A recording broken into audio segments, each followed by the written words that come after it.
Жок. Адахан Килсенбаев. ОДКБга кирген өлкөлөрдүн президенттери эгер ошентип айткан болсо дагы, алар өзүнүн катасын мойнуна алды. Убактылуу өкмөт менен, Роза Отунбаева менен, андан кийин Атамбаев менен иштешип жолугушуп жүрөт. Туура. Сиздин гана көз карашыңыз өзгөргөн жок. Туура. Мынчалык көгөргөн бул примитивдүүлүктүн белгиси. Мына ак жолдон чыккан министр парламенттик жолдун туура экенин тандап, ушул жолду улантыш керек деп бул кетип атат. Сиз көгөрүп, Бакиевдин да өткөн диктатор режимди алып келемин. Жакшы президент келсе, кийиз казык жерге кирет деп атасыз. Туура. Бирок жакшы президент ким экен десе, же мени көргөзбөйсүз, же Ташиевти көргөзбөйсүз, өзүңүздү гана элестетип турасыз. Мен шайлоочуларга, телекөрүүчүлөргө айтам. Сиз келсеңиз, Бакиевден 100 эсе жаман болосуз. Мен келсем, балким 50 эсе жаман болом. Кыргызстан жок болот. Балким мен 50 эсе жаман болом. Ошондуктан биз менсип кеткейген адамдарга эмес, системага ишенишибиз керек. Биз өзүбүздүн өзгөчөлүгүбүзгө, алтын экендигибизге ишенбестен системага, элге ишениш керек. Ал жердеги тизгин, таразалар ташына ишенишибиз керек. Мен системаны түзгөндө алтын адам үчүн түзгөн эмесмин. Мен системаны жаман адам келсе дагы иштеп кете ала тургандай система түзгөнмүн. Сиздин сапатыңыз бүгүнкү системада Кыргызстанды аркы дүйнөгө алып кете албайт.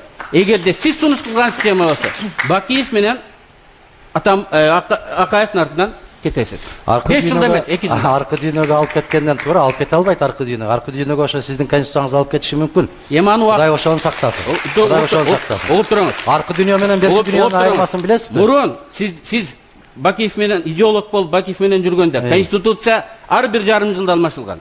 Ал эми 20 жылда конституция 2 жыл 2 айда алмашылып турган. Мына азыр 5 жылда конституция былк этпей туруп Кыргыз тарыхында рекорд койду. Эгер дагы 5 жыл тура турган болсо, Кыргызстандын өнүгүүсүнө бул толук шарт түзөт. Эми Өмүрбек Чиркешевич, өзүңүздүн ичиңиздеги ооруну баары ушундай ооруса керек деп ойлобоңуз. Бизде диагноз башкачараак.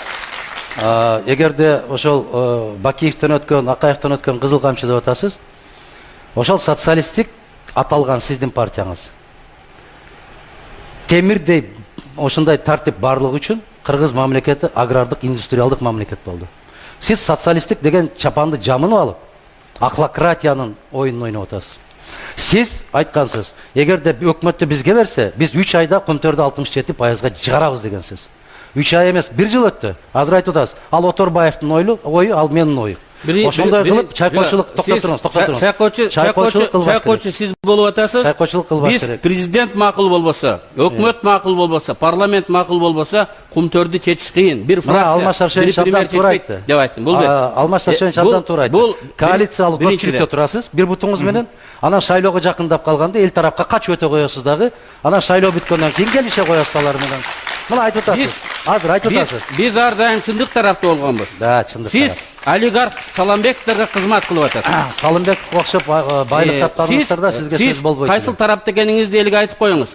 Атамбаев мененсизби, же оппозициядасызбы? Эгер сиз оппозициядан жарыяласаңыз, Саламбековдун жүрөгү инфаркт болот азыр. Биз жанакы ошол шайлоого кетердин алдында сиз кимсиз айтпайсызбы? Оппозиция? Мен Адахан Мадумаровмун. Жок, партияңыз оппозициядабы же кандай? Биз азыркы бийликте турган партиядан дагы оңчулураакпыз. Түшүндүңүзбү? Оңчул деген эмнеси? Оңчул деген азыркы бийликтен тургандан дагы бийликти каттуураак тартипке салуучулар деп коет. Эгер сиз 20 жыл саясатта жүрүп, оңчулдар менен солчулдардын айырмасын билбесеңиз, анда бул чоң трагедия. Булар либералдар. Бул чоң трагедия. Булар социалисттер. Биз айтып атабыз. Политология китебин окуңуз. Сиз Саламбекти ошоргандан кийин оң жакка жылып кеткениңизди баарыбыз көрүп турабыз. Бүтүндөй Кыргызстанды 25 жыл окутуп жүрүп бүттүңүз го. Мына биз эпке келели. Ошол Акаевдин 7 жолку конституциясын өзгөртүүдө сиз мүчө болгонсуз.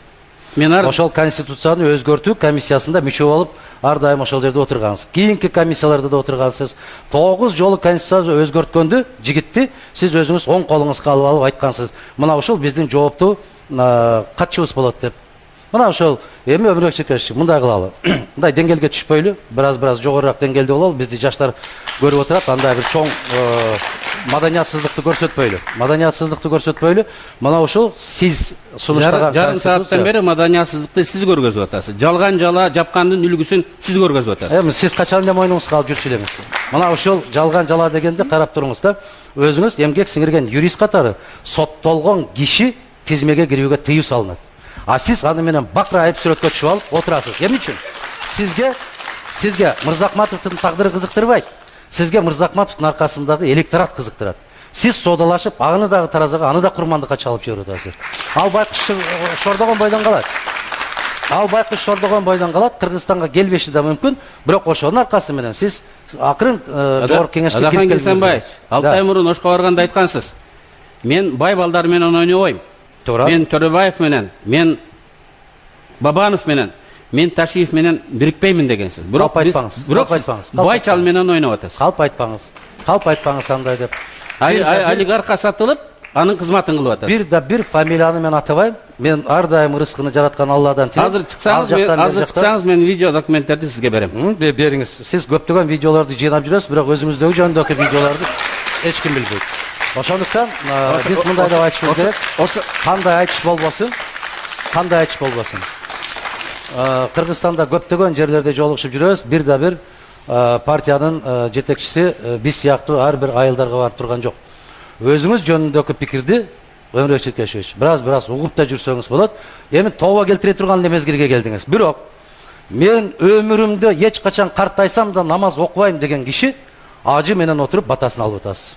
Мына аны да трибунадан жарыялагансыз. Мен карысам да намаз окубайм деп. Мен ошондо айткам, Өмүрбек Чиркешевич, намаз сизге муктаж эмес, сиз намазга муктаж болосуз деп. Мына азыр чыкканда мен ошол берүүнү да көргөзөм. Мен өмүр бою намаз окуйм деген эмесмин. Мен демонстрация кылып, саясий конъюнктура үчүн окуйм деп айткам. Ал берүү бүгүнкү күндө дагы ЛТРдин архивинде турат. Ошондуктан жалган айтканыңызды ошондо көргөндө уялып, менден кечирим сурап коюңуз.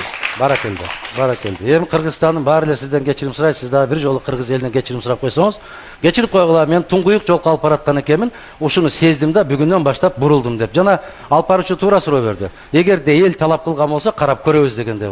Мындай бир жанакы автоунааларды биз жоюшубуз керек дейсиз дагы. Өзүңүз Кадиллак менен жүрөсүз. Айттыңыз, мына мен автоунааларга каршымын, Кадиллакты бүгүндөн баштап токтотуп койдум десеңиз, элдин баары сизди көрүп токтотуп коймок.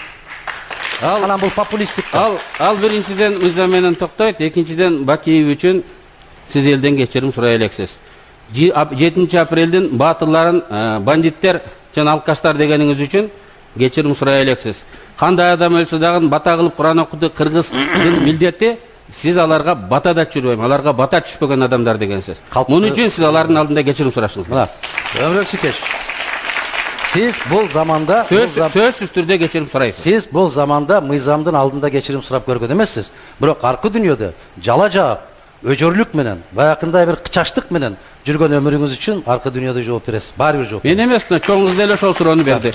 Да, баары бир жооп бересиз. Бардыңар ар бириңер бирден телекомпанияны кучактап жатып алып, манастан кийинки баатырлар кылып өзүңөрдү чыгарып атасыз. Элдин башын айландырып бүттүңөр. Мен көп жерден угуп атам. Мына ушулар кетсе Кыргызстан тынчыйт эле дегендей. Бирок элдин да пикирин уга жүрүңүз. Рахмат. Кийинки суроо. Жазгуля, вопрос партии «Ноги прогресс». Следующий вопрос Өмүрбеку Текебаеву от жителя города Каракола Биктура. Өмүрбек Чиркешевич, почему нельзя исключить и не включать в свою партию людей, на которых возбуждено уголовное дело? Или это вопрос денег? Это вопрос принципа. Бардык партияларда тилекке каршы ар кандай убакта кылмыш иши козголгон адамдар бар экен. Мен азыр кимде канча бар экенин эсимде элем, бизде эң азы бар. Алар соттолгон эмес, ар кандай себептерден иш козголгон. Мен азыр эле айттым.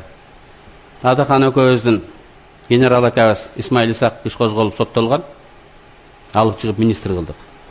Феликс Асенбаевич иш козголуп түрмөдө отургузган, аны алып чыгып премьер-министр кылдык. Саясий куугунтуктоонун курмандыктары саясий ситуация өткөргөндө ал келет. Ал эми Мырзахматов бүгүн бизде кандидат эмес.